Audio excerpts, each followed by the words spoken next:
Las opciones. Ustedes saben de entrada que la ley del impuesto sobre la renta nos dice que para retener el impuesto por los ingresos de los trabajadores se aplicará la tarifa del artículo antes 96, antes 113, hoy artículo 96 de la ley del impuesto sobre la renta, y aparece ahí la tarifa, y al aplicar el procedimiento me dan una base gravable que yo determino con los ingresos del trabajador menos la parte exenta, y lo demás es gravado, y lo gravado es lo que me causa el impuesto.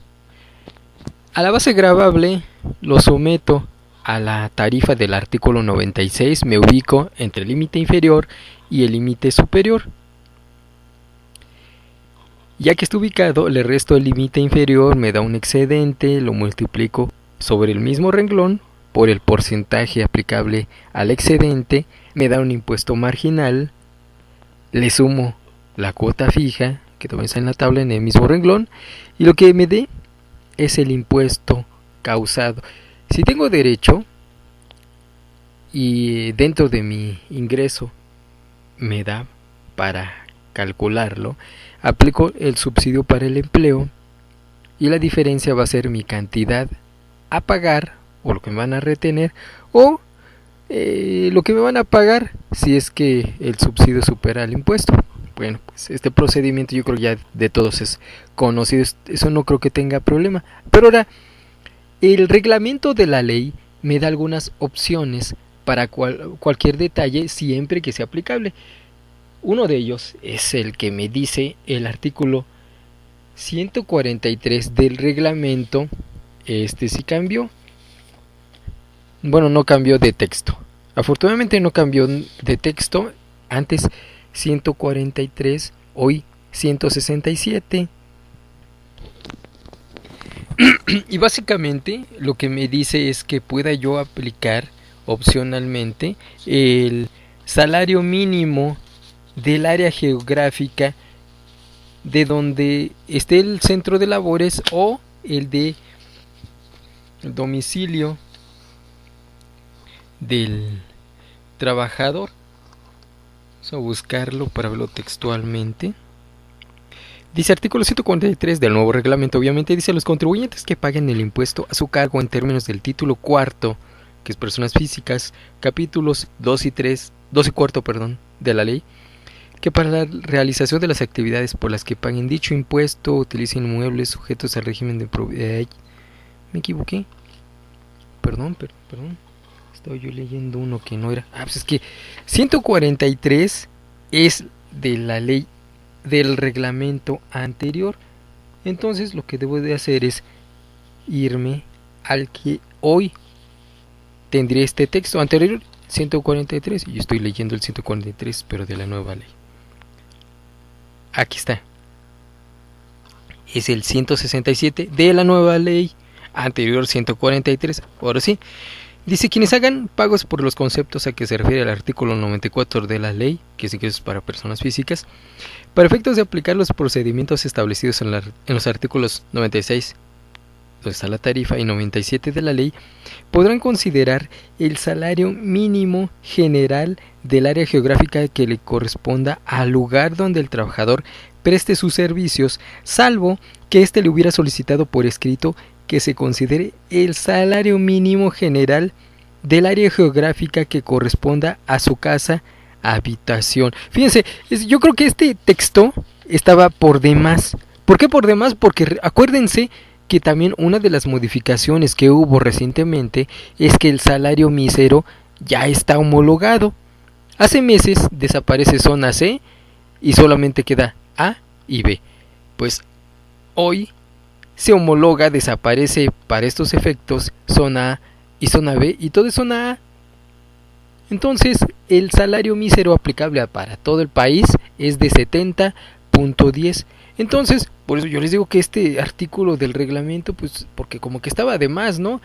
Ahorita no, de nada me sirve que yo opte porque me apliques el de mi domicilio, si es 70.10, o el del centro de labores, si es 70.10. Ahora, si lo quisiera ver atrás, pues si quiero verme atrás, pues estaba entonces vigente el otro reglamento, el viejo reglamento de la ley, que sí, la Constitución te permite aplicación retroactiva de la ley siempre y cuando te beneficie, pero a estas alturas yo creo que no es mucho el beneficio de un zona A zona B, la diferencia es muy poca, de hecho el salario es muy bajo, como para que ahí le encuentres algo que valga la pena, ¿no? Pero bueno, ese es el texto, era el 143, ahora es 167 y no tuvo cambio. Yo creo que debió desaparecer, pero bueno, ahí está, letra muerta en la ley.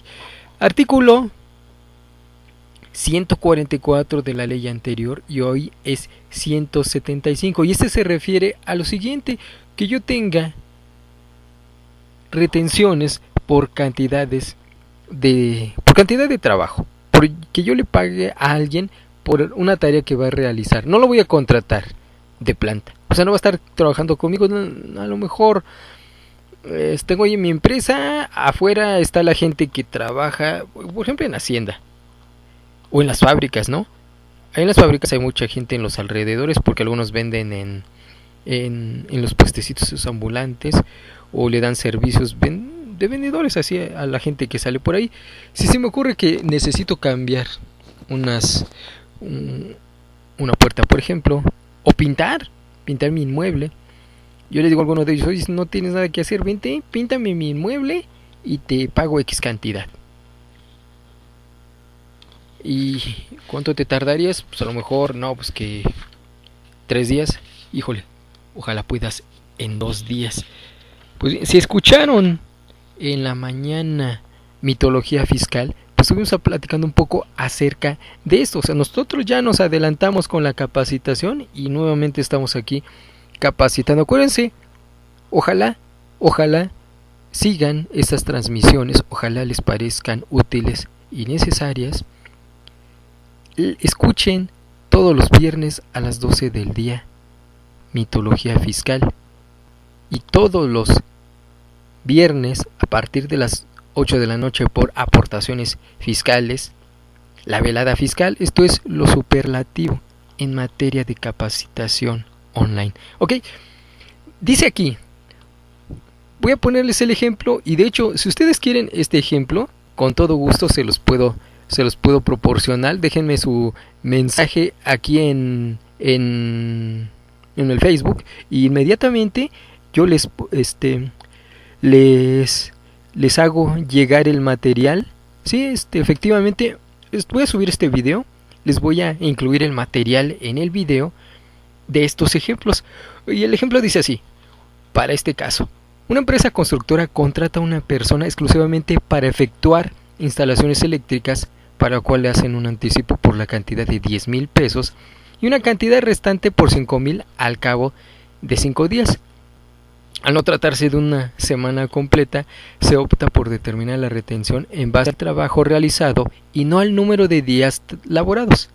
Y el procedimiento es el siguiente. Vamos a ver qué nos dice en este caso este reglamento. Les recuerdo, es anterior artículo 144, actual 175.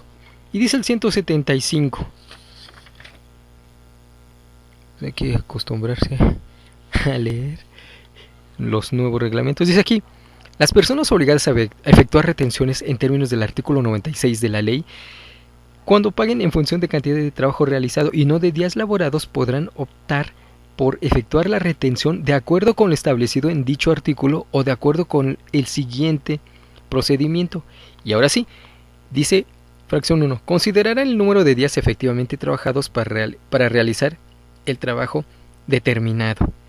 Fracción 2: dividirán el monto del salario entre el número de días a que se refiere la fracción anterior, y al resultado se le aplicará la tarifa del artículo 96 de la ley calculada en días, que para tal efecto publique el Diario Oficial de la Federación, el SAT. Y bueno, vamos a ver esta pequeña parte. Dice aquí que vea, que determine cuántos son los días efectivamente trabajados. Al monto del pago lo voy a dividir en ese número de días. Después tomo la tarifa del artículo 96, la que está destinada al trabajo por cantidad, al pago por cantidad. ¿Qué es esto? Que yo, fíjense, hay un procedimiento, artículo 96, tomo mis tarifas y tomo los límites inferior, superior y cuota fija menos el porcentaje, y cada uno de ellos lo divido entre 30.4 y lo multiplico por el número de días que necesito, es decir, convertir si esta es mensual, porque de la entrada la ley, la ley del impuesto sobre la renta nos emite las tarifas y esas tarifas son para un cálculo mensual. Entonces lo que tengo que hacer es convertirla. Si la necesito para semanal, pues lo divido cada columna entre 30.4 y lo multiplico por 7. Si la necesito por quincena, pues lo multiplico por 15. Si quieren, hagan la prueba. De todas maneras, estas tarifas las encuentran en el anexo 8 de resolución miscelánea. Hagan los cálculos y van a ver que coinciden el anexo con este procedimiento para convertir las tablas. Ok, ¿qué vamos a hacer? Pues tomamos el monto del ingreso y lo dividimos entre el número de días que se llevó de trabajo y ya tenemos el equivalente diario. Le aplicamos la tarifa convertida a diario y vamos a determinar un impuesto. Ese impuesto lo multiplicamos por el número de días de trabajo y ese va a ser el total a retener. En este caso, los 15,000 pesos que pagamos lo dividimos entre 5, que fue lo que se llevó esta persona para hacer la instalación eléctrica. Nos va a dar una cantidad de 3,000 pesos.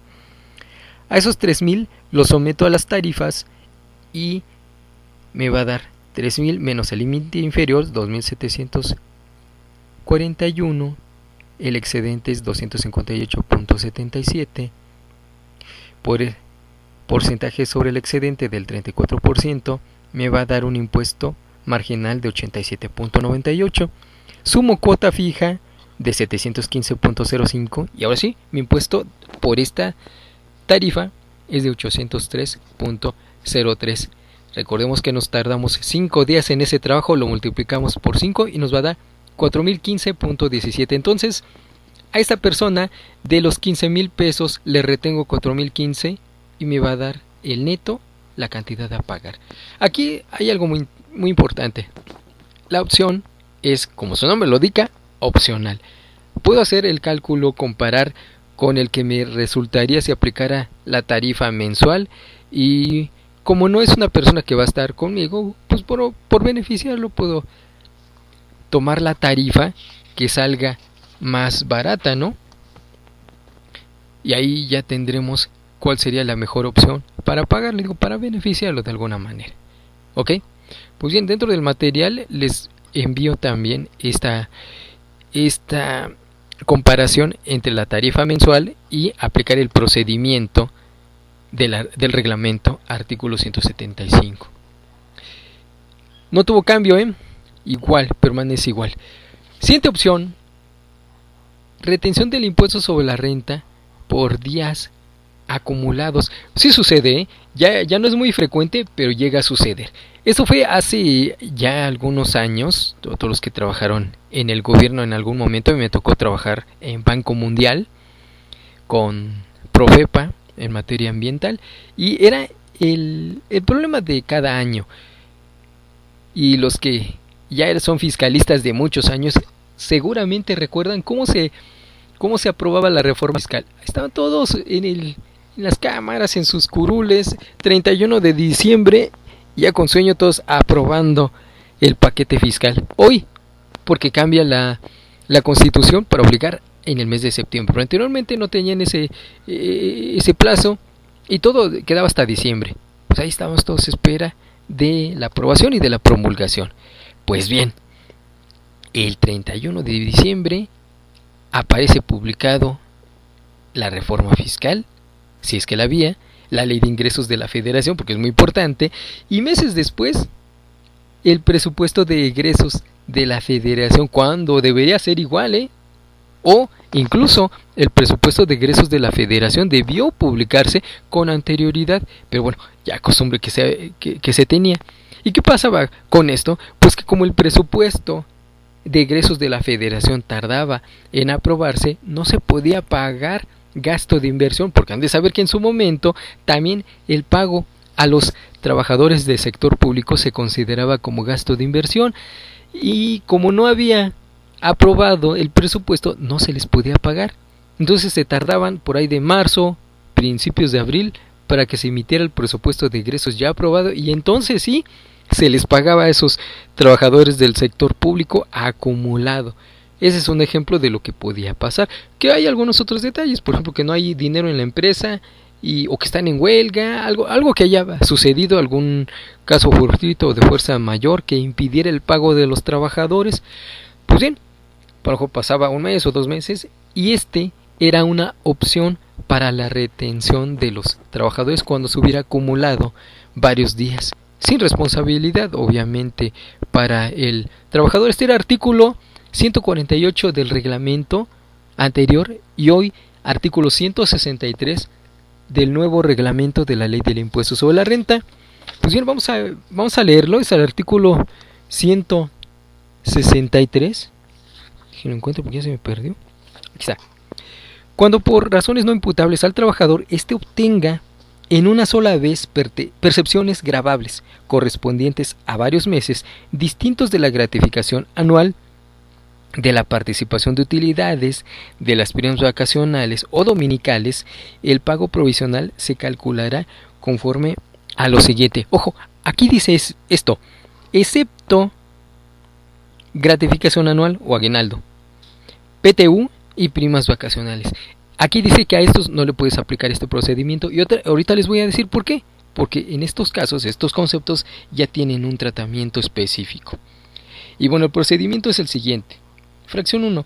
Se dividirá el monto total de la percepción mencionada entre el número de días a que corresponda y el resultado se multiplicará por 30.4. ¿Qué es esto? Que sumo los días que se hayan acumulado desde el principio hasta el fin. Por ejemplo, si yo soy el burócrata y me pagan hasta el 31 de marzo todo mi salario de enero, febrero y el de marzo. Entonces, sumo los días. 31 días de enero, 28 de febrero y 31 de marzo. Entonces son 90 días. Y dice que el ingreso lo divida entre el número de días. Entonces, si mi sueldo, por ejemplo, era de, no sé, 10,000, pues somos los 10,000 y, bueno, 10,000 por cada uno de los 3 meses, son 30,000 y lo divide entre 90. Y dice aquí que se multiplique por 30.4 y eso lo que me va a dar es un equivalente mensual. ¿Qué es esto? Pues que mensualizo a proporción, obviamente, todo lo que percibí en este periodo. ¿Para qué? Para determinar un equivalente mensual. Dice aquí también, a la cantidad que se obtenga se le adicionará el ingreso ordinario por la prestación de un servicio personal subordinado que percibe el trabajador en forma regular en el mes de que se trate y al resultado se le aplicará el procedimiento establecido en el artículo 96 de la ley. ¿Qué es esto? Ya quedamos.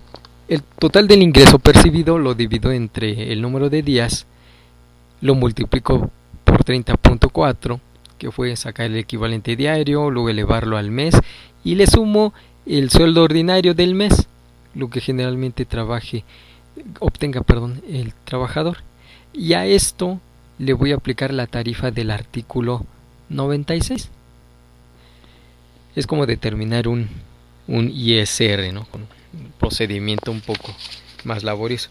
Luego dice aquí, el impuesto que se obtenga conforme a la fracción anterior se disminuirá con el impuesto que correspondería al ingreso ordinario por la prestación de un servicio personal subordinado a que se refiere dicha fracción. Calculando este último sin considerar las demás remuneraciones mencionadas en este artículo. Nuevamente hay que excluir si tuvo PTU, aguinaldo o prima vacacional. ¿Qué es esto? Hasta aquí, bueno, hasta la fracción anterior ya hemos calculado un ISR, ¿no? Entonces vamos a calcular otro ISR del sueldo mensual. Eso ya lo conocemos, ya lo tenemos, porque mes con mes es lo que le pagamos, ¿no? Entonces, al primer ISR le restamos el ISR del sueldo ordinario. Nos va a dar una diferencia. Esa diferencia la vamos a dividir entre el equivalente diario, el que dividimos entre el número de días y lo multiplicamos por 30.4. ¿Ok? Y de lo que nos dé, lo vamos a multiplicar por el monto del ingreso que haya percibido el trabajador. Esto es similar al del destinado para el reglamento, del reglamento para el aguinaldo o la PTU. Vamos al ejemplo. Aquí obviamente les voy a subir el video con el material incluido y el ejemplo dice así: tenemos un empleado público que percibe un salario mensual de 20,000 pesos y por cuestiones presupuestales no ha percibido su salario desde octubre del 2015 hasta el día de cierre. Así que al cierre de diciembre se le efectúa el pago en una sola exhibición. Si tomamos la opción del reglamento, el cálculo sería de esta manera. Primero, el sueldo ordinario son 20,000, lo multiplicamos por 3 y nos va a dar el monto del pago, que son 60,000. Ahora, lo vamos a dividir entre el número de días trabajados de ese periodo, obviamente. Si estamos hablando de octubre, tiene 31 días, noviembre 31 y diciembre 31 días. ¿Ok? Noviembre creo que tiene 30, ¿no? Bueno, el chiste es que sumemos los días que efectivamente contengan cada uno de ellos. Sí, creo que son 30. Entonces nos serían 92 días. Entonces, los 60,000 lo dividimos entre 92 y me va a dar un equivalente diario de 652.17. A esos 652.17 lo multiplico por el porcentaje, que es 30.4, y me va a dar, perdón, no es porcentaje, es el 30.4 para elevarlo al mes, y ahora sí tengo el equivalente mensual de 19,826.09.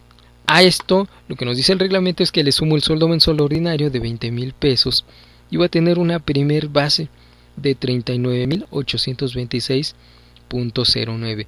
Esto lo someto a la tarifa del artículo 96, le resto el límite inferior, me da 32,736.84, el excedente es 7,089.25, por el porcentaje sobre el excedente del 30%, me va a dar 2,126.77. Sumo la cuota fija de 6,141.95 y tengo un impuesto de 8,268.72. ¿Okay? Ese es mi primer ISR. Después, al sueldo ordinario de 20,000 pesos también lo someto a la tarifa del artículo 96 y ahí, bueno, ya les doy la cantidad. Me da un impuesto de 3,162.89. Ahora sí, quedamos en que al ISR del primer cálculo le resto este ISR que acabo de determinar, y entonces son 8,268.72 menos 3,162.89, me da una diferencia de 5,105.83.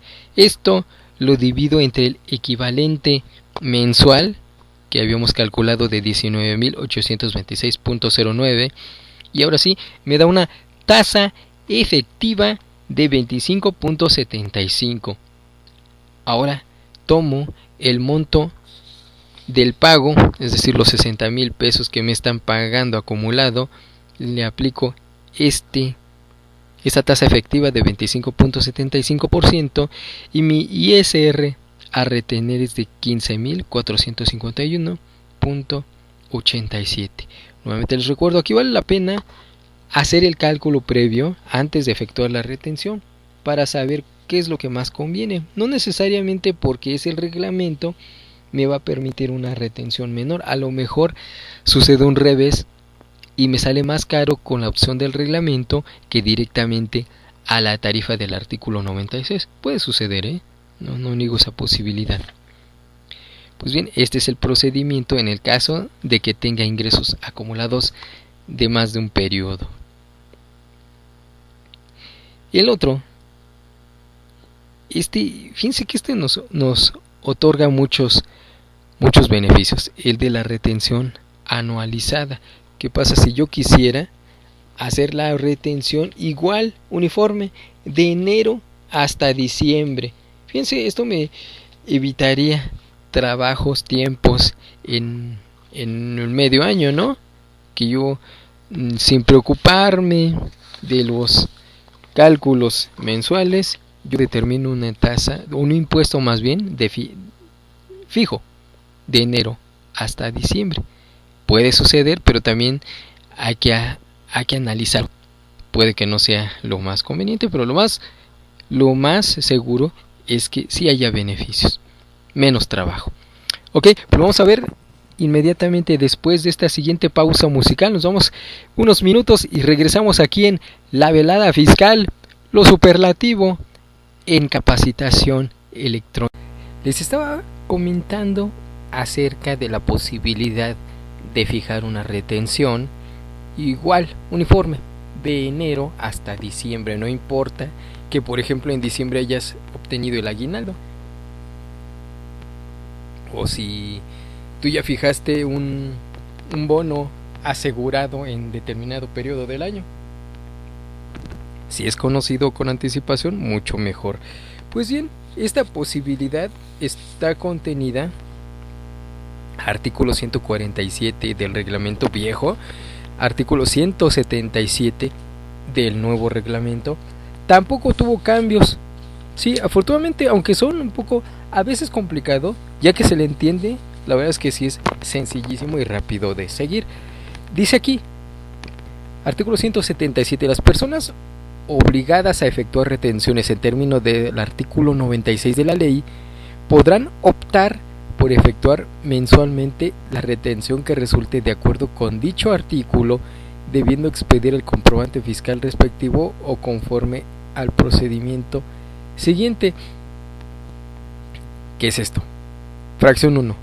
Antes de realizar el primer pago por los conceptos a que se refiere el artículo 94 de la ley, es decir, los ingresos, correspondiente al año de calendario por el que se calculen las retenciones, en términos de este artículo, determinarán el monto total de las cantidades que pagarán al trabajador por la prestación de un servicio personal subordinado en dicho año. Es decir, me anticipo desde el primer día antes de efectuar el primer pago y anualizo, es decir, proyecto todo lo que va a percibir el trabajador vía salario, todo su salario ordinario de enero hasta diciembre. Si considero que va a tener un aumento también, hago también ese incremento salarial, tomo el monto de la percepción del año, adiciono lo que le voy a pagar de aguinaldo. Yo sé que en algún día del año puede ser que haya cumplido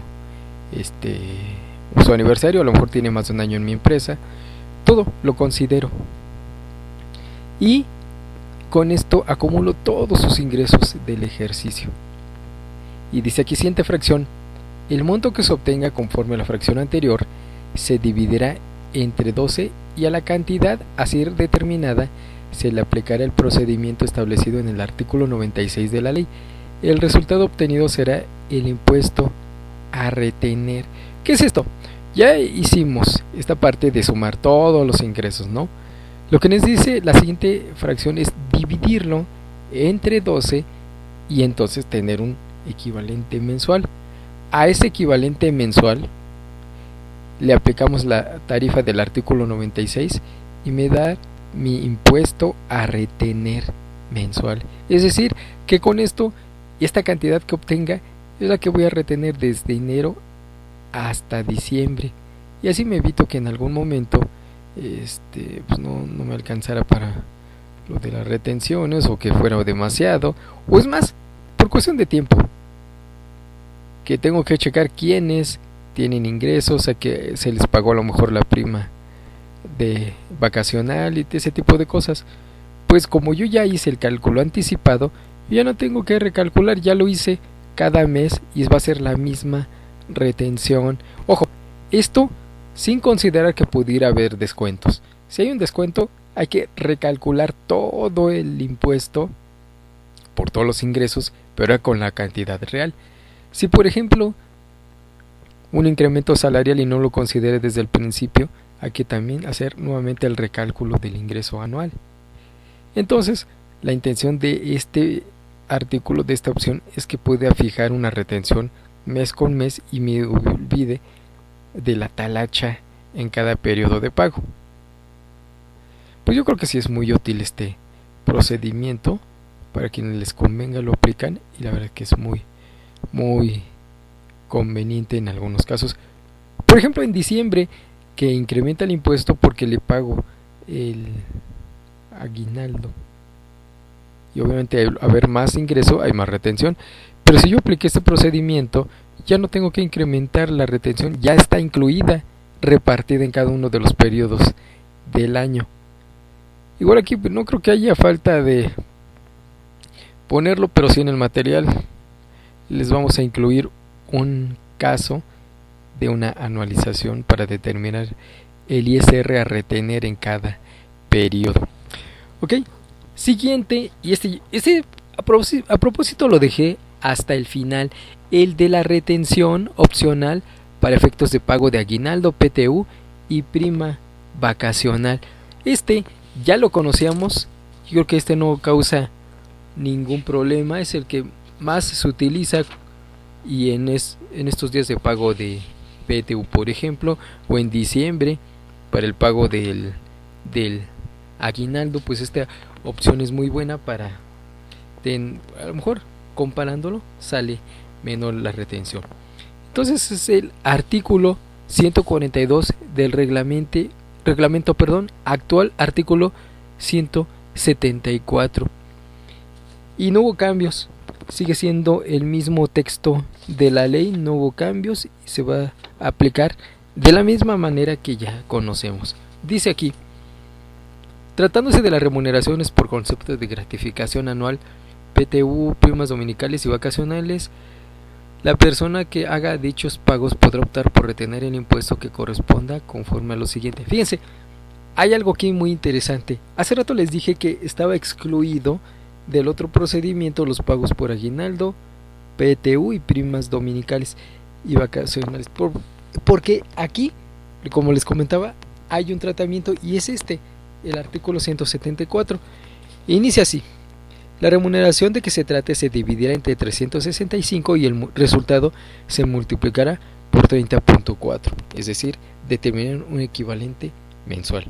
A la cantidad que se obtenga conforme a la fracción anterior, se le adicionará el ingreso ordinario por la prestación de un servicio personal subordinado, es decir, el salario ordinario del mes.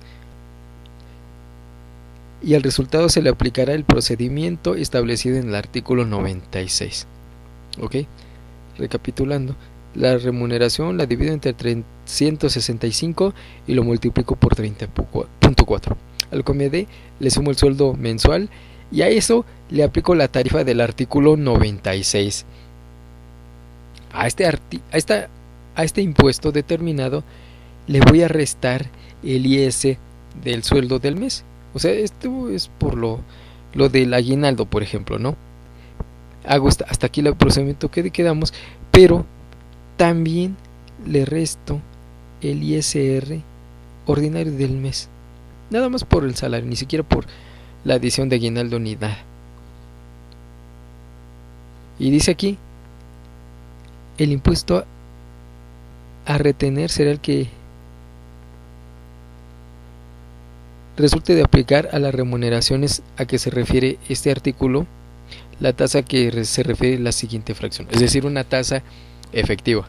O sea, al ISR, primer cálculo, le restamos el ISR del sueldo mensual, si ya lo conocemos. La diferencia, para sacar la tasa efectiva, lo divido entre el sueldo o el equivalente mensual, más bien.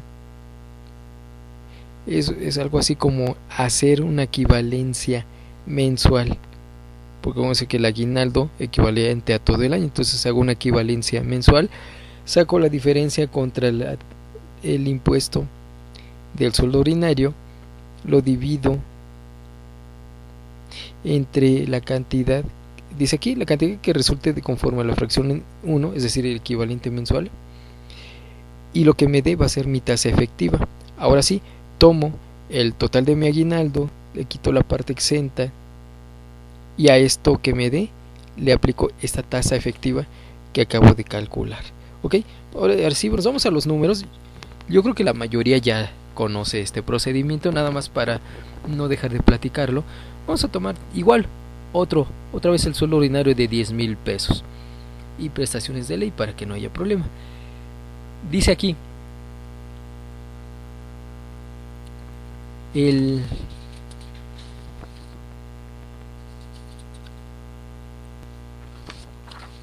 sueldo, pero tengo otra cantidad ya calculada. No quiero aquí meterme a hacer cálculos. ¿Qué hago? El ejemplo va a ser así. Les voy a cambiar este ejemplo. Primero, considero un aguinaldo de 12,500 y un sueldo mensual de 25,000. ¿Ok? La remuneración, que es el aguinaldo, es a lo que se refiere el reglamento, le quito la parte exenta de 2,103, me queda 10,397.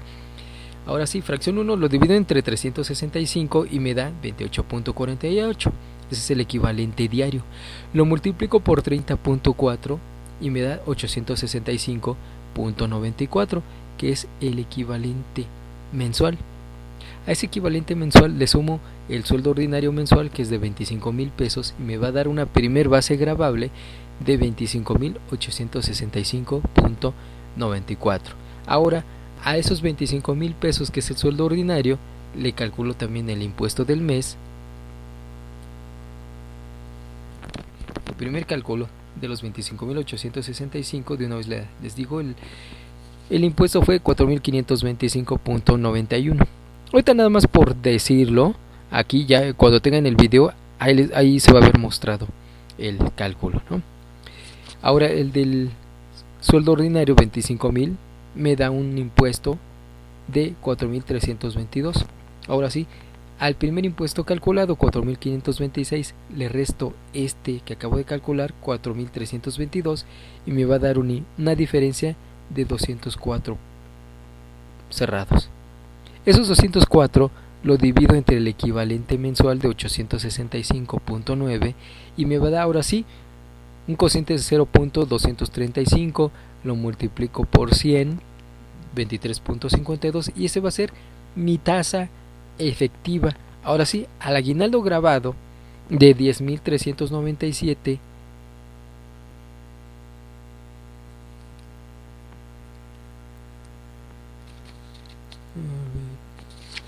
que no tengo aquí mi calculadora. Al aguinaldo grabado lo multiplico por 23.52, me tiene que dar 2,445. Ok, entonces ese sería mi impuesto a retener por este aguinaldo. Para el mes, obviamente, sacaría el impuesto a los ingresos del mes que haya percibido, generalmente solamente el salario. Entonces me da 4,322 del salario ordinario, y la suma 2,445 más 4,322 me da un impuesto a retener y posiblemente enterar de 6,768. Esto, fíjense, si esto fuera directamente con el artículo 96, no tengo que hacer todo el procedimiento, y para calcular el impuesto del mes al aguinaldo grabado le sumo el sueldo del mes y le aplico la tarifa. Ahorita lo que hice es hacer un procedimiento para exclusivamente el aguinaldo y por otro lado calcular el impuesto del sueldo ordinario. Sumo los dos y es lo que retengo y después entero. Esto es el ejemplo de lo que nosotros conocemos dentro de la clasificación de ingresos para efectos del impuesto sobre la renta como ingresos no acumulados. Aquí hay una clasificación. En el caso del impuesto sobre la renta, sí son grabados, sí son ingresos grabados, pero divididos en ingresos acumulables y no acumulables. Que no sea acumulable no quiere decir que no se pague impuesto. Sí se paga, pero se aplica otro procedimiento. Y a los acumulables, el de siempre. Ingresos acumulables se van a la tarifa del artículo 96. Ingresos no acumulables se le aplica una tasa efectiva. Ok, pues bien, con esto concluimos con esta plática acerca de las opciones que nos ofrece el reglamento de la ley del impuesto sobre la renta.